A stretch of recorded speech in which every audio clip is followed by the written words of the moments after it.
Magandang araw po mga kababayan, welcome po sa Pinilang Alakbay. Ayan, naway safe po ang lahat. Ngayon po ay magmumukbang po tayo ng sinigang samiso, di ba? Pero bago po tayo magmukbang, nagpagawa po kasi ako ng lambat sa gilid po ng palaisdaan. Nakalimutan ko na yung Tagalog term po doon. Kanina naalala ko. Ngayon nakalimutan ko na.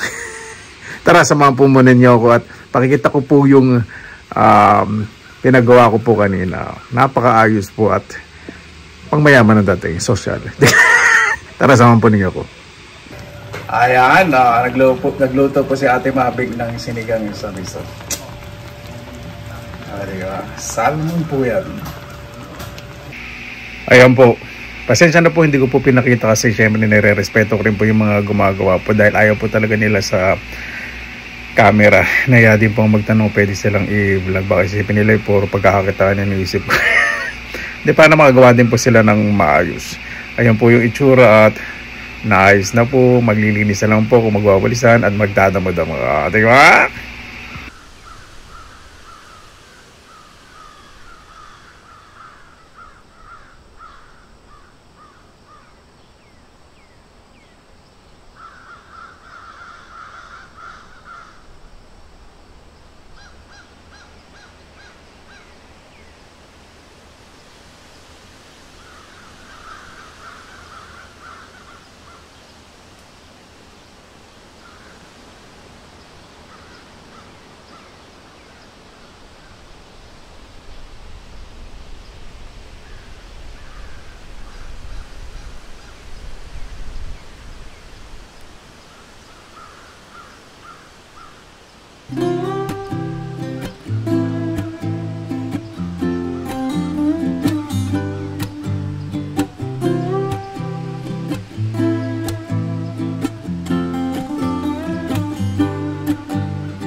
Mabuhay! Yan! Maraming salamat naman po sa pagnangasama-sama na naman po tayo. Sobrang busy po ngayon. Alam niyo po, syempre, bago po bumalik sa Finland, kailangan yung maintenance po nitong bakuna at ang bahay ay maayos.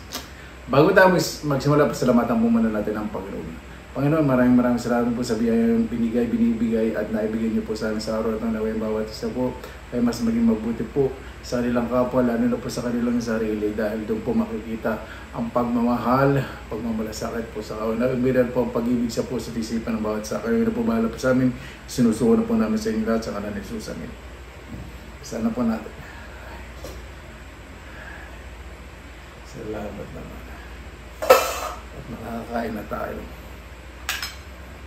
Medyo maamog po, narinig nyo. Yung gabi po yata, umuulan. Hindi ko po alam kung lalakas po yung ayan, mainit na mainit. Medyo malakas nga. Binuksan ko rin po yung mga bintana. At binuksan ko rin po yung electric fan para hindi ako pagkawin dahil nakainin po natin na ito. Ay, sandali. Dali lang po. Nakalimutan ko kumuha ng higupan ng sabaw. Dali lang po ha.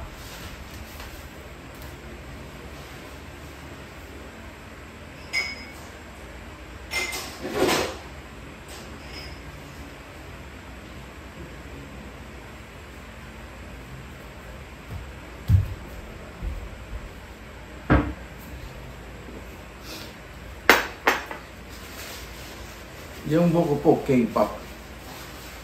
May K. K sarap bugbugin. Naliligo ko lang. Fresh na fresh. Kumana tayo na. Kanin nga muna. Siguro kung nakukuhaan ko.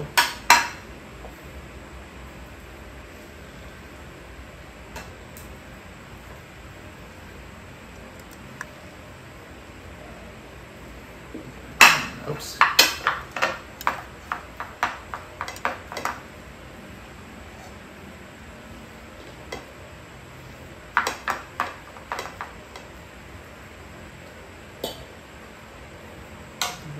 Sabaw na.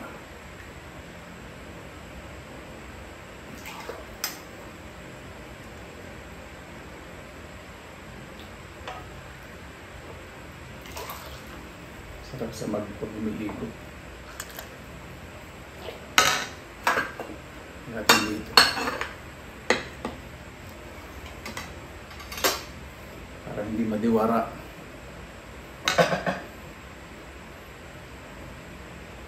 Malala ito. Mga muna.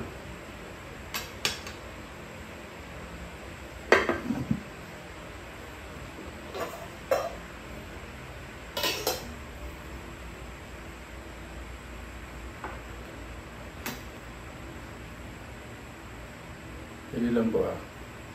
Daming commercial break. Ano nga lang? Ayan.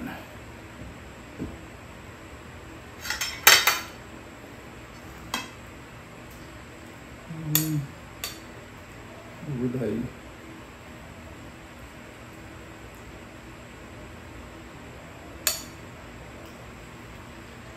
Ito ko rin yung malaki. Ayan.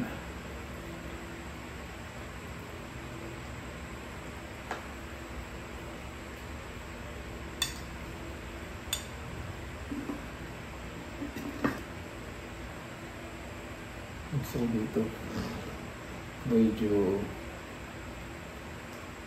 mainit pa. Hindi mainit, sobrang init pala.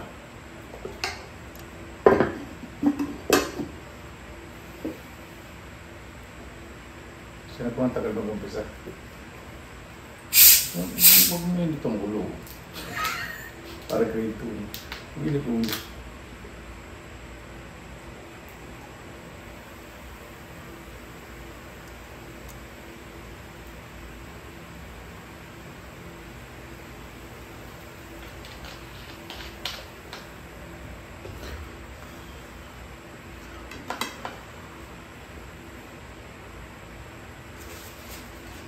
Dito sa plato nito. Talagang ano ito ng timik. Ayan. Kasi dyan na po.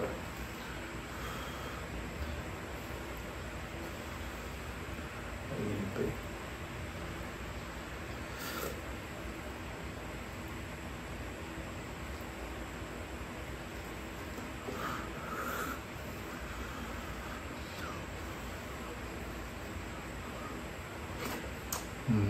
Tahap.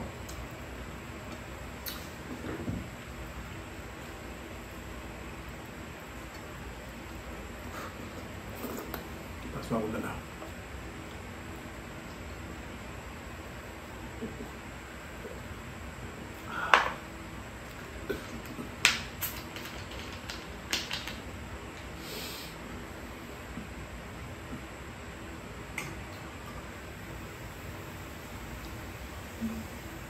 Bukas.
Yung gulay po nilagay na ito yung labanos, mustasa, sibuyas, kamatis, bawang at luya. Oo nga! Opo ito, labanos, mustasa, sibuyas, kamatis, bawang at luya, at saka okra. Parang bahay po buwa.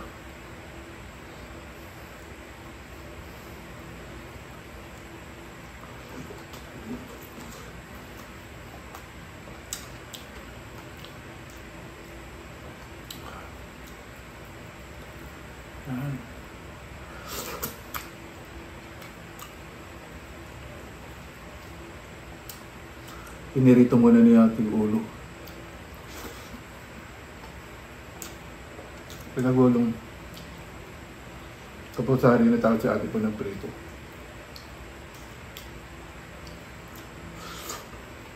At sa ate na nagluto. Kasi busy po. Kanina sa mga gumagawa po eh. Yung sa lambat sa staka. Staka tawag pala doon. Lambat sa gilid ng palaisdaan.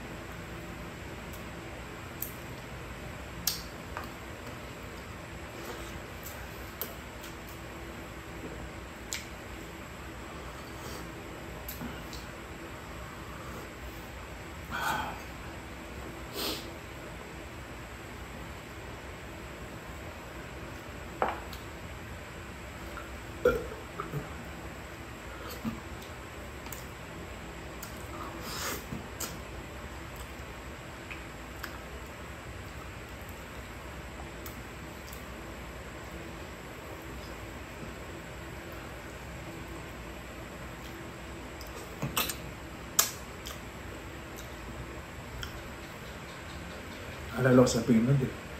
Pag bumibili kong ulo sa tindahan, tumatawa sa akin. Kasi hindi po talaga nila binibenta. Naalala na po yung balagawad po noon. Binenta lang po sa akin yung ulo. Dalawang ulo, 20 cents.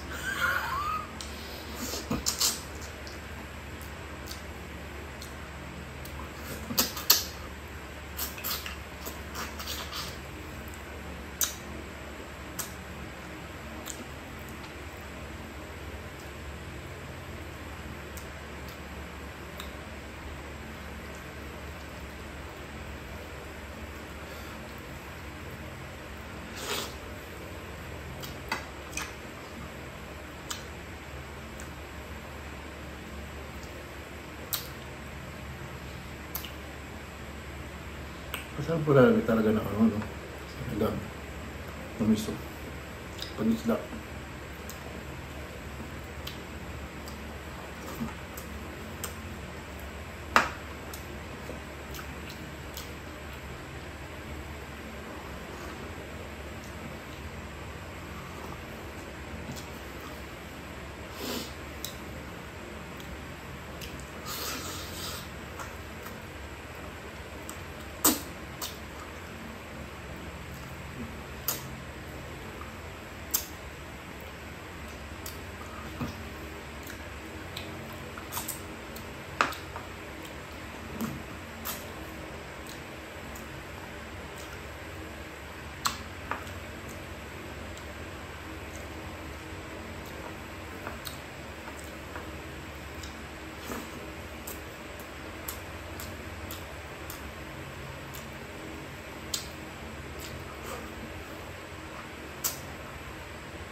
Napakasarap.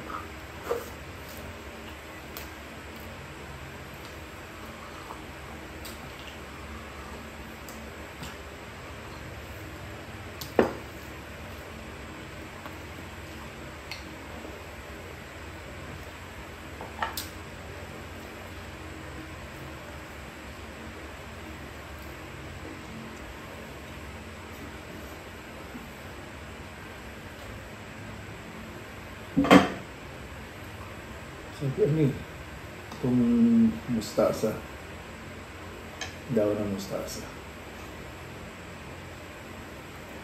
Iba po ayaw po ito. Ako gusto po ito sa saligang service. Pag yun lang po yung overcook, ako pa tinatanggal ko po. Tapos yung sabaw ko, pag pinakuluan ko, nilalagyan ko ng fresh. Kasi pag na-overcook po itong mustasa, minsan medyo may pait ng konti. Minsan,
Yan. Hindi mga tayo masyado magkakanin. Kasi gusto ko enjoy yung ulo. Tayo sa bago. Ako matutuwa na naman ito si Garfield.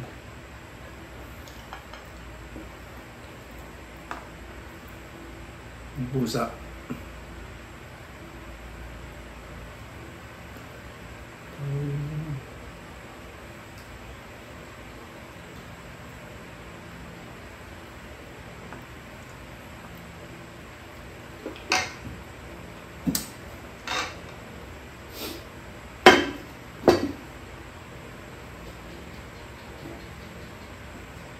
Excuse me.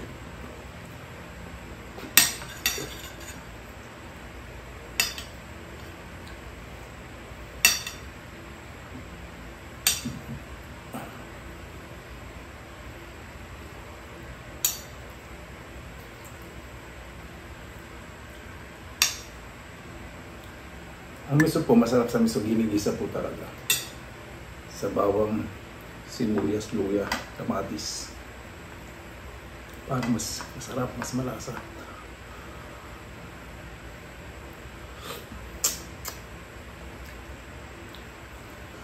Paano niyo po malalaman kapag maasim yung miso? Amuyin po ninyo pag may amoy maasim. Kasi minsan po hindi talaga, hindi maasim.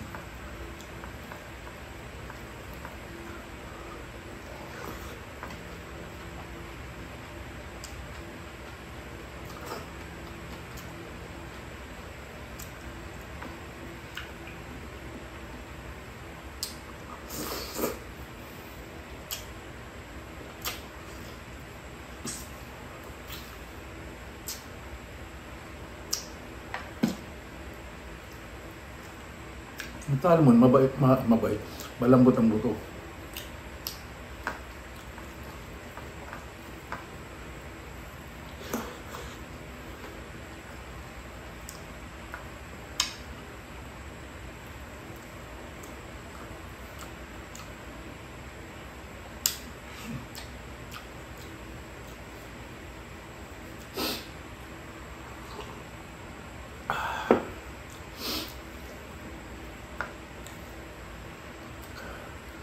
Napakasarap.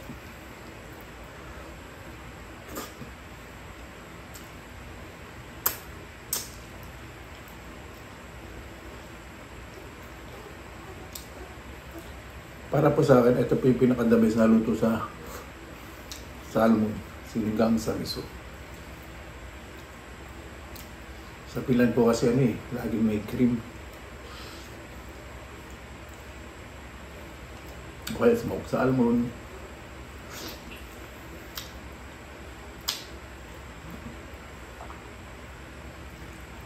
Ano nila sa salad, vegetable salad.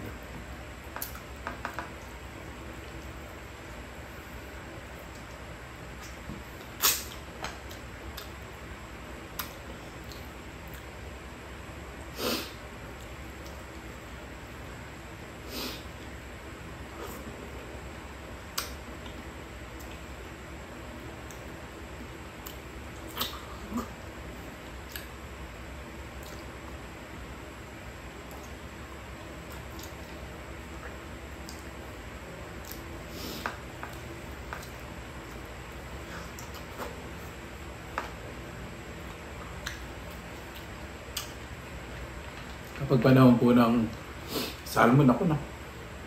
Mura po sa Finland. Yung iba pong bulo dito, galing pong Norway. Kasi nakita ko po sa packaging from Norway. Yung mga ulo, yung salmon. Marami po talaga salmon dun, Norway.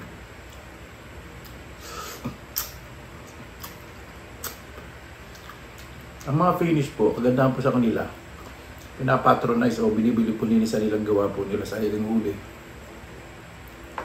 Pag galing Norway isda, mura. Pero pag sa kanila medyo mahal.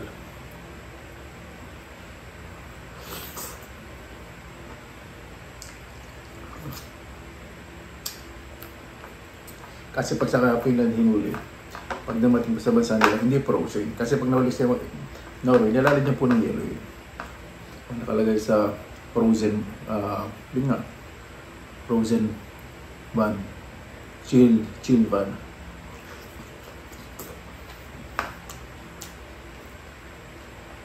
Kahit naman po dinadala dito sa Pilipinas eh. Mga frozen po yun.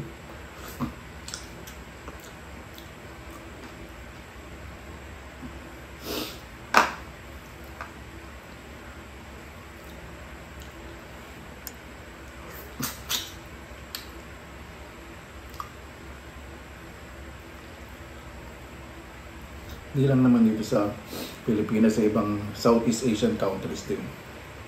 May ibang Asian countries dinadala from Europe, ulo ng salmon. Sa Finland po kasi hindi nila kinakain ng gato ulo. Pinakukuluan lang po nila yung pampalasa, ginagawa nilang sa soup. Pero yung buo hindi po nila kakain. Kinukulan po nila yung katas.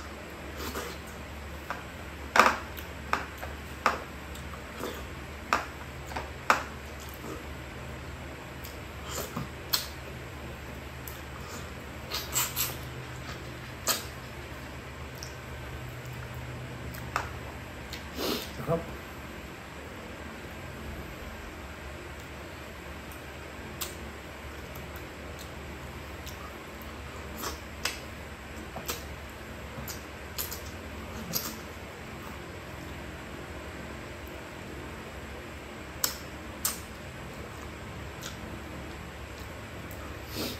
Dati hindi po nila binibenta sa meron po ng special shop, meat and fish shop. Hindi po binibenta yung mga ulo nila. Yan, nalaman nila yung mga Asians eh. Kinakain eh. Mura ng benta nila per kilo.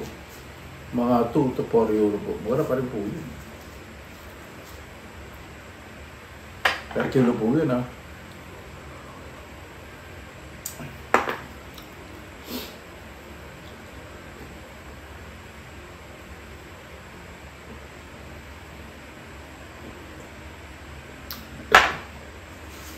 Winner na naman ang ating mukbang.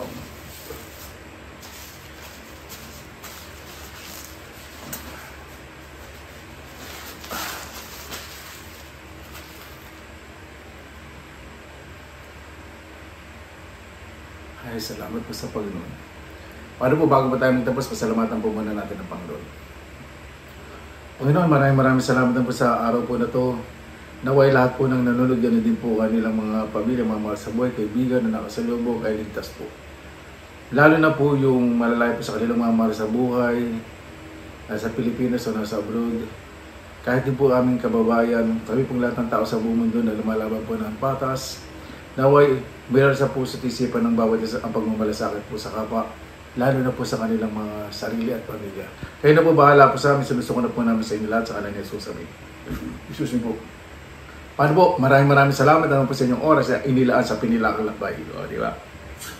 Basta lagi po tayong positive vibes, good vibes. God bless. Ingat po lagi. Magandang araw. Laban na!